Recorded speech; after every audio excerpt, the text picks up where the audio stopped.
Saat itu Daniel sedang melakukan sandiwara dengan berpura-pura menerima kartu tersebut dan memberikannya kepada manajer Tom. Manajer Tom yang telah menerima kartu tersebut lalu pergi meninggalkan mereka untuk membuat pembayaran. Sesuai dengan rencana awal yang sedikit melenceng karena Ramendra terlalu berhati-hati. Untung saja Daniel berpura-pura bodoh sehingga Ramendra terlalu percaya diri bahwa dia bisa membodohi Daniel dengan uang 500 juta dolar tersebut. Manajer Tom yang berpura-pura ingin menarik sejumlah uang untuk membayar harga makan siang mereka kali ini hanya berpura-pura meninggalkan mereka dan akan datang ketika waktunya tepat. Nah Pak Daniel, uang tersebut telah saya transfer ke dalam rekening perusahaan, kata Ramendra dengan bersemangat. Baiklah Tuan Ramendra. Saya akan menelepon sekretaris perusahaan. Setelah uang tersebut benar-benar telah masuk, saya akan memanggil pengacara perusahaan yaitu M.R. Brille agar proses pengalihan saham ini bisa diselesaikan secara hukum. Kata Daniel mengeluarkan ponselnya dan mulai melakukan panggilan. Setelah mengkonfirmasi bahwa perusahaan saat ini telah kemasukan dana sebesar 500 juta dolar, Daniel berpura-pura terkejut. Apakah uang yang masuk ke rekening perusahaan hanya sebesar 500 juta? Tanya Daniel melalui panggilan telepon tersebut. Benar Pak Daniel. Saat ini saya hanya mendapat pemberitahuan bahwa rekening perusahaan hanya menerima 500 juta dolar. Kata sekretaris tersebut. Daniel kini langsung mematikan panggilan dan berpura-pura marah kepada Ramendra. Apa maksud Anda Tuan Ramendra? Apakah Anda ingin membeli saham perusahaan sebesar 51% hanya dengan 500 juta dolar? Apakah Anda mengira bahwa perusahaan kami sama dengan harga kacang goreng? Tanya Daniel dengan marah. Wah, apa maksud Anda Pak Daniel? Tanya Ramendra dengan heran. Apakah Anda tahu berapa nilai pasar yang dimiliki oleh perusahaan Future of Company? Tanya Daniel dengan muka merah menahan marah. Nilai pasar perusahaan Future of Company dalam nilai pasar global adalah bernilai 30 miliar dolar. Apakah Anda mengira 500 juta MU itu cukup besar untuk membeli saham sebesar 51%? Anda bercanda Tuan Ramendra. Kata Daniel lagi. Apa maksud Anda Pak Daniel? Bukankah kita telah sepakat dengan uang 500 juta dolar tersebut? Sekarang saya menagih janji Anda. Kata Ramendra berusaha menekan Daniel. Apa? Bukankah Anda mengatakan akan mentransfer dana sebesar 15,5 miliar dolar? Jika Anda ingin membeli saham dengan tenaga uang yang Anda miliki ini, maka 500 juta itu hanya mampu, oh tidak. Anda telah berusaha menipu saya. Maka saya akan berbaik hati memberikan Anda 1% saham di perusahaan. Kata Daniel. Pra. Terdengar suara piring dibanting di atas meja hingga hancur berantakan. Anda mempermainkan saya Pak Daniel. Kau tahu akibatnya jika mempermainkan Ramendra? Tanya orang tua itu dengan wajah merah padam.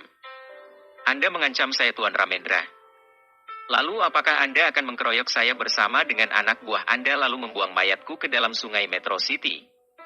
Tanya Daniel yang tanpa tedeng alin-alin langsung menembak pas membuat Ramendra yang tampak mulai gelisah.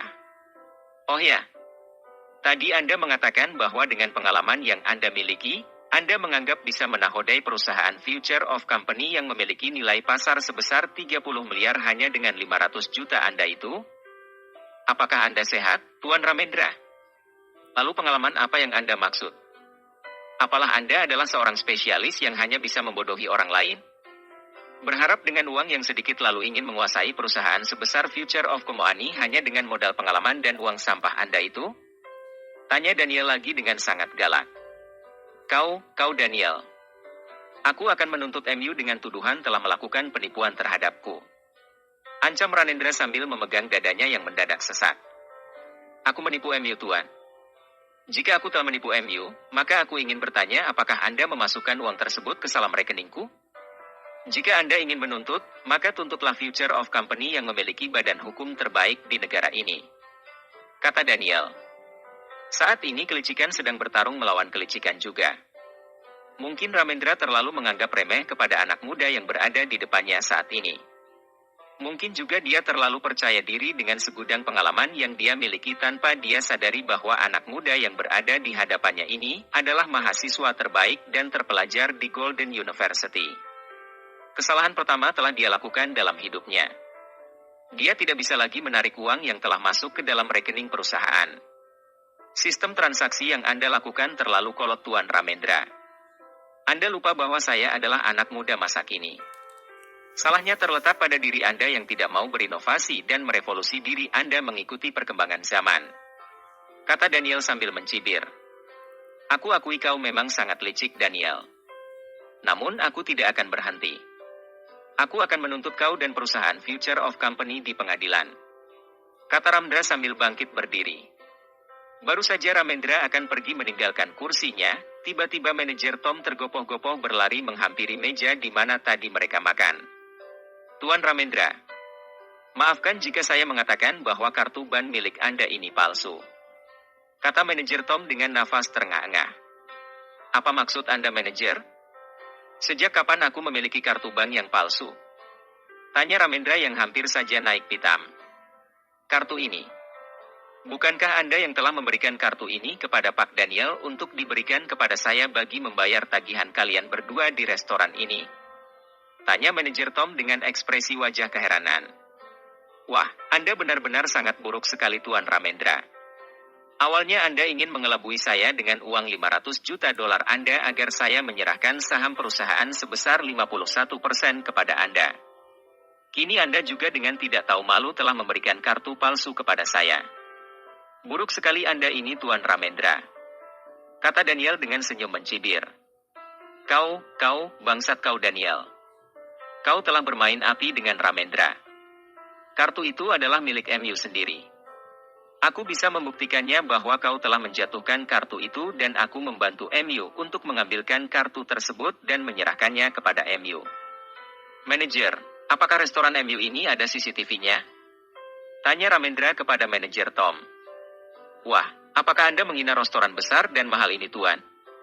Pedagang kaki lima pun memiliki CCTV. Apalagi restoran elit ini. Jawab manajer Tom. Aku ingin melihat rekaman CCTV itu. Kau akan menyesal karena aku akan menyeret Anda ke pengadilan karena berusaha mempermainkan dan menipu Ramendra, sang pengusaha besar dari Magaton. Kata Ramendra. Silahkan Tuan Ramendra untuk ke ruangan kepala pengawas agar bisa melihat rekaman CCTV di restoran kami. Kata manajer Tom mempersilahkan. Mereka bertiga kemudian berjalan bersama menuju ruangan kepala petugas keamanan untuk melihat rekaman CCTV sekitar 1 jam yang lalu. Di ruangan kepala pengawas keamanan itu tampak Harry sedang duduk menggunakan seragam keamanan dan menyambut mereka serta menanyakan apa tujuan mereka datang ke ruangan itu. Setelah Ramendra mengemukakan alasan serta keluhannya kepada Harry, Harry pun mulai memutar hasil rekaman CCTV itu. Alangkah terkejutnya Ramendra ketika dia tidak menemukan adegan Daniel terpeleset tadi. Yang ada hanya ketika dia menyerahkan kartu bank tersebut ke tangan Daniel. Apakah Anda sudah melihatnya, Tuan? Aku peringatkan. Jika Anda masih ingin memperpanjang masalah ini, maka aku akan memastikan bahwa Andalah yang akan meringkuk di dalam penjara. Kata Daniel dan segera berlalu meninggalkan ruangan kepala pengawas keamanan itu dengan kemenangan mutlak. Ramendra yang merasa telah ditipu mentah-mentah oleh anak muda yang masih ingusan itu hanya mengepalkan tinjunya dengan tatapan berapi-api ke arah punggung. Daniel yang belum jauh meninggalkan mereka.